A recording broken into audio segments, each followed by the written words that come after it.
Good morning, students. In earlier class, we have seen that so how the rolling contact bearings are going to select. So in today's class, we can see with using the simple example how we are going to select the rolling contact bearings. So before going to that, we can again just brief recap of the selection of rolling contact bearing procedure. So as I said that, so for selecting of proper rolling contact bearings, so we need to know the various loads acting on the bearing, that is what the component of radial load as well as the axial load. So apart of that, we can also know which type of rolling contact bearings is most suitable for our application. So that is what the components of loads, that is a radial load and the axial loads, we can denote with the FA and FR. And then the type of bearing can support for our application, that is the type of bearing for the given application. Apart of that, we can also have the diameter of the shaft the bearing can accommodate. That is what we have to know. So otherwise, you can also suppose to assume the diameter of the shaft based upon the total load carrying capacity. So after that, so in the third step, we need to calculate the equivalent bearing load acting on the bearing, that is equivalent dynamic load P. So that is given by P equal to XVFR plus YFA into S. So that we are seen in previous class. So in order to calculate the equivalent dynamic load for acting upon the bearing, we require the two load factors. One is a radial load factor and another one is radial load factor and another one is axial load factor. So that is X and Y. So for calculating these X and Y factors, that is a radial load and the axial load factors, that depends upon the two ratios. So we need to take it from the data book, X and Y values. But these X and Y values is taken based upon the two ratios. One is FA by FR. So that is the load ratio, FA by FR, and another one is FA by C0. So as I stated that the FA and FR is given in the data, so that these ratio can known, FA by FR is known, but C0 is that is a static load carrying capacity acting on that bearing. We don't know that. Why? Because we don't select the bearing initially, so that is reason the C0 is unknown. So for that reason, the FA by C0 ratio can be assumed from the data book based upon the any of the case based upon the type of, that is based upon trial and error method. So you can take FA by C0, that is the assumed value of FA by C0. So according to that, based upon these two ratios, we need to calculate that equivalent dynamic load P. So by using the ratio, that is a relation, we know that. So after that, we can calculate the life in million revolutions, having the relation between life in million revolutions to the life in hours of service. So that is life in million revolutions we need to specify. After that, we can calculate the dynamic carrying load using the load life relationship, that is L equal to C by P whole power 1 by K. So you know that what is K. So K is a constant based upon if it is in ball bearings, you can take 3. So if it is a roller bearings, you can take K equal to 10 by 3. So we can calculate the dynamic capacity C. So after calculating the value of C, we need to select the type of bearing from the design data book, that is a table. So we are having for every type of bearing. For single row deep groove ball bearing, there is a specific table is there. For angular contact bearing, for self-aligning bearing, for double row deep groove ball bearings, we can also have a separate table. So we may have for the selection of the bearing based upon the diameter as well as the load carrying capacity. So whatever selected the bearing, so initially that should withstand the calculated value of dynamic load carrying capacity C. Then the selection of bearing is safe. Otherwise, you can go with another calculation of C0 for taking then next series of bearing. That is here you can select that bearing based upon the trial and error method. So you can start with the light series and you can go with the heavier series. So light, very light, medium and heavy series. So in this fashion, you can go with a light to the heavier series of bearings to select the bearings. So fine, that is what the design procedure for selection of bearing. That is, you need to repeat the procedure for each and every series of bearings.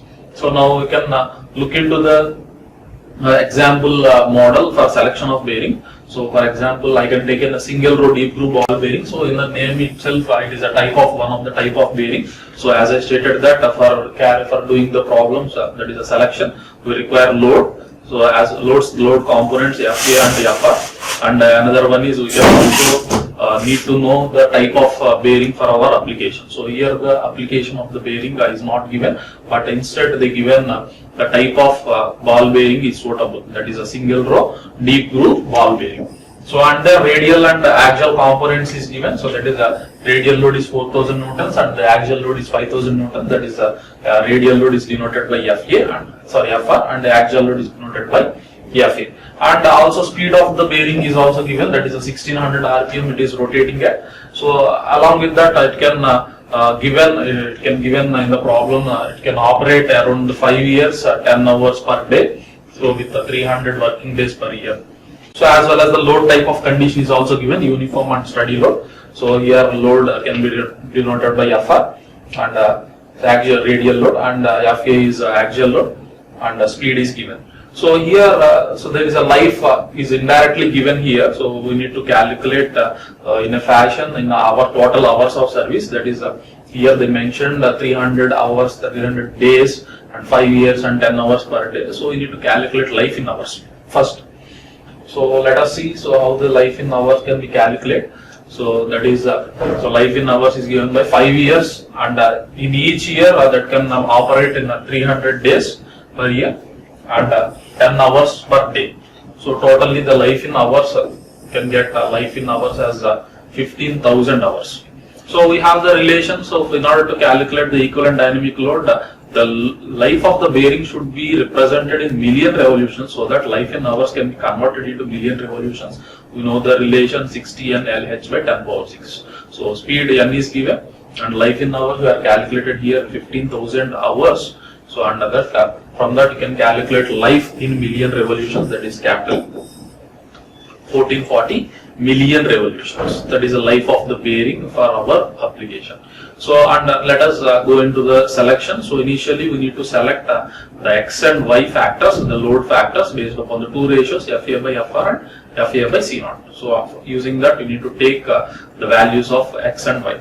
So let us see. So this is the equivalent dynamic load equation. So in that, so X and Y is you need to take it from data book, and S is a load factor, that is a service factor based upon the type of load. It is a steady load or it is a medium load or heavy load. Based upon that, the service factor may varies. And FA and FR is given in the data, and V is the race rotation factor, as I stated that. So it can be taken as 1 if inner race rotates, and V equal to 1.2 if outer race rotates. So that you can calculate the load P, that is the equivalent dynamic load. So you can see how the X and Y factors can be taken from data book. So we need to take X and Y factors from the data book. We require the two factors, FA by FR and FA by C0. So FA and FR is known, but C0 is unknown, that is the static load carrying capacity of the bearing. So we need to assume the FA by C0 initially. So here you can see, so that is a deep groove ball bearing. So in that, so FA by C0 is there. So this value is unknown value. So FA by FR, we know that. So FA by FR we can calculate the FA by FR ratio. So we can calculate it. So here we need to take any of the value from the data book by assuming any of it. FA by C0 ratio you can assume from the data book. So we have 6 number of values, 0.025, 0.04, 0.07, 0.13, 0.25 and 0.15 like that. So it is 0.5. So using that I can take assume any of the FA by C0 ratio from the data book, and I can calculate FA by FR, and here the value of E is given. So if our calculated value of FA by FR is less than or equal to E, you can take FA by FR X and Y values from these values. If it is our calculated FA by FR is greater than these E value, and you can take the values of X and Y as these values. Clear? So once again I am telling, so this is the type of bearing. Our bearing is a single row deep groove ball bearing, and we have two ratios, FA by FR, that is known. So why? Because the components are given. So FA by FR we can calculate, and FA by C0 is unknown, so we can assume any of the FA by C0 value. So after that, so if FA by FR ratio is less than or equal to E, so what is E means? The value that presented in the last column. So that is small e. So if our calculated value of FA by FR is less than or equal to this value of E, so then you can take X and Y values of this particular block. So So for example, you can as well as if FA by FR is greater than the value of last column, that is E, so you can take X and Y values of this block. So these are two blocks of X and Y values. So if it is less than or equal to 1, you can take from this block. If it is greater than 2, sorry, if it is greater than E, you can take from this block. Clear? So in this fashion, you can take based upon, we can also have the different types of bearings: angular, contact, self-aligning, spherical roller, and taper roller bearing. So from these table, you can take the values of load factor, that is a radial load factor and axial load factor. So in this case, in this example, I can consider the FA by C naught, the ratio as 0.5, and I can calculate FA by FR. So let us see. So as well as you can also need to take the service factor, that is S. So as I stated that you can also take based upon the application, that is machinery type. So you can take the different service factors based upon the application, as well as you can also take the service factor based upon the type of load condition. If it is a steady load, it is 1, and a light shock 1.5, medium shock 2, and heavy shock it is 2.5. So you can also take based upon the type of application as well as the type of load. So you can take the service factor from the design data book. This is the table 20.3. So service factor, and the previous one is that is a 20.5 equivalent bearing load. So from these two tables, you can take a load and load factors X and Y, and then service factor S. And V is we have only two values, one for inner race rotates and 1.2 for outer race rotates. Here you can assume it is an inner race rotation, so that V can be taken as unit 1. So here I can take FA by C naught ratio, as I stated that, so I am assuming, so FA by C naught as 0.5, so that from design data book, so I can calculate FA by FR, so that the value is 1.25. So corresponding to the FA by C naught and FA by FR ratio is 1.25, you need to take X and Y values. So let us see, so how it is going to be. So FA by C naught, the ratio is, I can assume as 0.5 for the deep groove ball bearing, and FA by FR ratio is I may get as sorry, so I will get 1.25. So here corresponding to the 0.5 FA by C naught ratio, FA by FR is 1.5, that is 0.5 greater than small e. So which means we need to take the values of X and Y from this block, so that I can take X and Y as 0.56 and 1. So let us see. So here, so that X and Y is X is 0.56 and Y equal to 1. So the race rotational factor is taken as 1. Why? Because as I stated, the inner race rotates, you can take race rotation factor as 1. And service factor is the steady load. In the problem itself, they mentioned uniform and steady load. So based upon the type of load condition, I have taken the service factor as 1. So that I can substitute all the values of FA, FR, X, Y, V and S in the equivalent dynamic load. So we need to calculate, so that is, this is the equation, we need to calculate the value of T. Clear? So here by substituted that, I may get the equivalent dynamic load acting on the bearing is given by 7240 newtons based upon our assumed value of FA by C naught ratio. That don't forget that point. So here these X and Y values is taken based upon F, that is the FA by C naught, assumed value of FA by C naught. So now let us calculate the dynamic load carrying capacity of the bearing, that is C, from the load life relation. So you know that L is given by C by P whole power K. So from that we can write C is given by P into L into P L power 1 by K. So K can be taken as 3 for ball bearings, and L we have already calculated in million revolutions, 1440 billion revolutions. And 7240 calculated dynamic load. So finally you can calculate the dynamic load carrying capacity of the bearing. Now we need to select the bearing based upon these values. So using the dynamic load carrying capacity, we need to select the bearing which is suitable for our application. So from the table, so as I stated, so for each and every type of bearing there is a series of tables are there, which starts from light series, very light, medium and heavy series.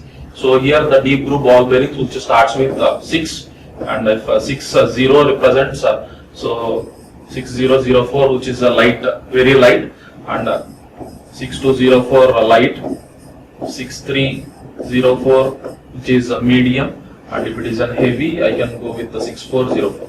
So likewise, designation of the bearing. So here a very light series based upon the company. So the 6 that represents, so that is for a single row deep groove ball bearing.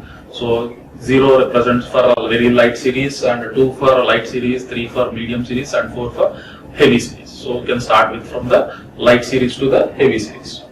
And I supposed to check all the light series, and I can struck at the medium series bearing, that is a 6-3 series of, here you can observe the bearing number of 106312 6313 like that. So based upon the dynamic capacity, so our selected dynamic capacity should be greater than our calculated value. So here the calculated value is 81 kilonewtons.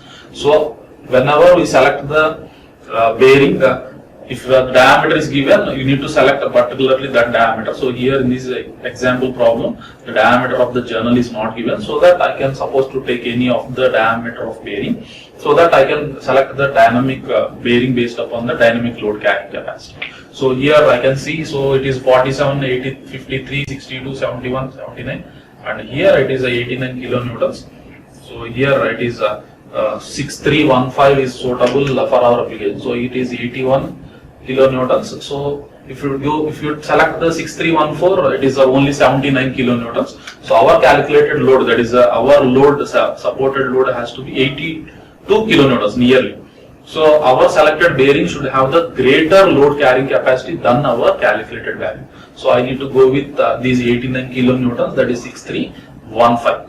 So that is a bearing number is 6315. So and then the corresponding load capacities, that is a dynamic load carrying capacity and static load carrying capacity of 71 kilonewtons or 89.28 kilonewtons. Clear? Now I need to calculate again. So there is a 72 kilonewtons and 90 kilonewtons. So based on, so our calculated value, so that is a selected value. So based upon this dynamic capacity, we need to select the bearing. So and these values should be greater than our calculated value. Then only this selected bearing is suitable, that is it can withstand our load. So now again we need to check whether this 6315 is suitable, that is exactly suitable to load, acting these load or not. So again we need to re-verify with the X and Y values by calculating FA by C naught by using these C naught value. So initially we have calculated these C based upon the assumed value of FA by C naught. But now we need to calculate FA by C naught ratio using these selected bearing using the 72 kilonewtons. So from that again we need to repeat the procedure up to the, that is dynamic load carrying capacity C. So if this C value is less than this value, then 6315 is suitable. So if it is greater than the value of C, so we need to select another type of bearing, that is another another number, that is with the increasing of series, or you may increase the diameter of the bearing. So that I can again I am going to take the values of FA by C naught. So calculated the FA by C naught is taken as 0.07. So these are here the C naught value is taken of the selected bearing, that is 72 kilonewtons. So using that I can calculate FA by C naught value. So it may be given as 0.07. So corresponding to the 0.07 FA by C naught, and FA by FR is greater than 3. So I need to take it from this block. So X is 0.56 and Y is 1.6. Clear? So here 0.56 and 1.6. So using that again I need to calculate. You need to calculate the equivalent dynamic load P. So X and Y values, only the X and Y values can be varies. The V and the service factor will be constant, and FA by and FR is also the same. So I calculated the equivalent dynamic load. Again we need to calculate equivalent, that is a dynamic load carrying capacity C using the load life relationship. So here it is a dynamic capacity 115 kilonewtons. So previously our selected bearing having only 90 kilonewtons, but here the load capacity is given as 115. So 6315 is not suitable. We need to select one more bearing with increased diameter that having the greater load carrying capacity. So again I am going to the medium series only. With the series I can go with the increasing of dynamic capacity, load carrying capacity C. So earlier we taken as 90 kilonewtons. So now the value is increased to 115 kilonewtons. So the selected type of bearing has to withstand these 115 kilonewtons. So our selected bearing should have the greater capacity than these 115 kilonewtons. So here, so 6316 is 94, 6317 is 101, 107, and here it is 117 kilonewtons. So that is 19. 6319 is it can suit with our load carrying capacity 115. So here it is a 115 new kilonewtons. Here for 6319 bearing having the 119 kilonewtons. So that so the suitable type of bearing for our given application is a 6319. So having the load carrying capacity of 119 kilonewtons. So that so with the static load carrying capacity of 107 kilonewtons. Clear? So here from design data book again, so based upon the these 63 dynamic capacity C, you can select a 6319 as a suitable type of bearing having the dynamic capacity of 120 kilonewtons may be selected. Clear? So this is how the bearing is going to select. So here if the case initially if the second calculated, this repeated calculated dynamic load is less than the selected bearing, then no need to go with a recheck. So if case if it is less than, we need to recheck again with the another series of bearing we need to take and again recheck with the that is change the another series, and you can calculate all the procedure all the way. So another one more time and you can check another bearing. Clear? So this is how the bearings are going to be selected.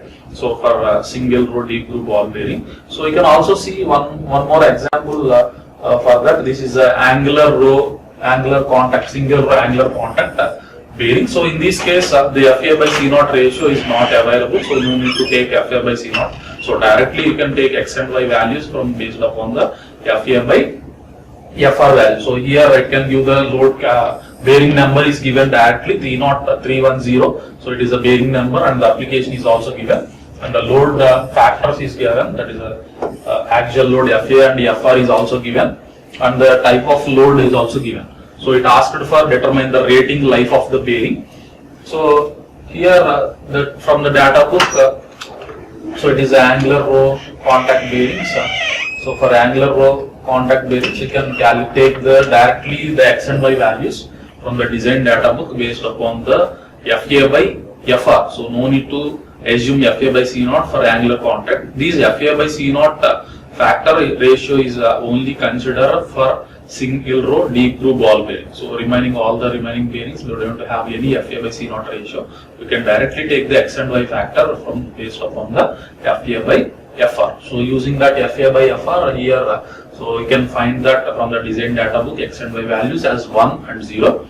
So use, and V is the race rotation factor, is inner race rotates, so I can take it as 1, and service factor it is an so stated that light shock. So as we seen in previous case, the tables are there based upon the steady load. If it is a steady load 1, light shock it is 1.5. So I can take it as 1.5 here.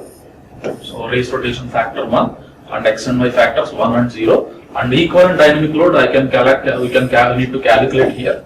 So 3750. So Y is 0, so that axial load factor, axial load is going to 0. So finally the total equivalent dynamic load is given as 3750.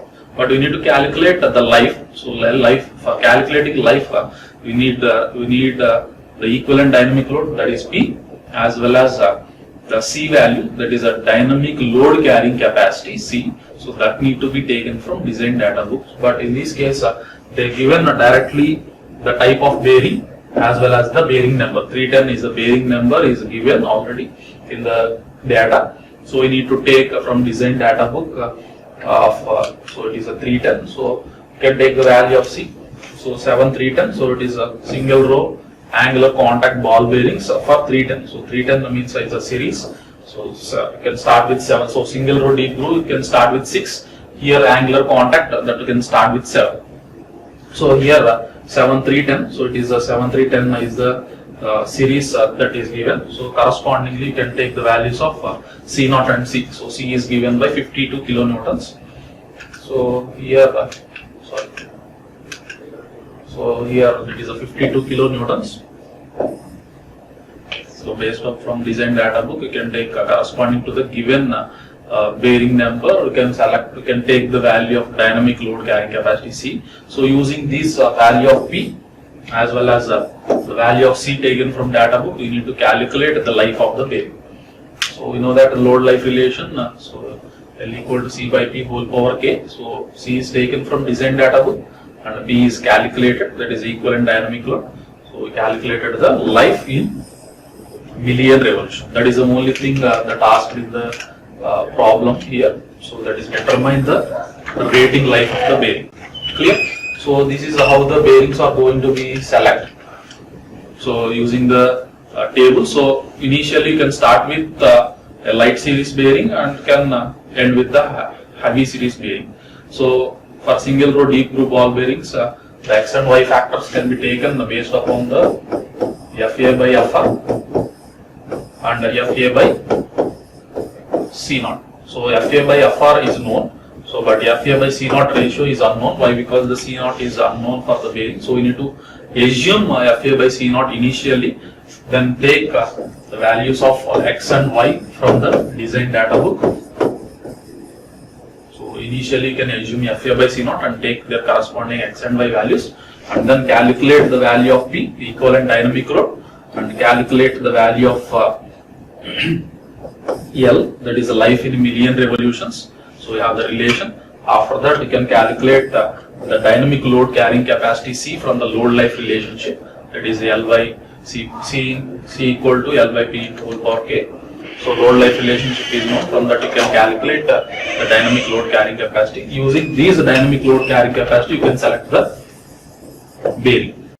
So after selecting the bearing based upon the diameter, you can select, you can take the values of capacities, that is the static load carrying capacity of the bearing and dynamic load carrying capacity C.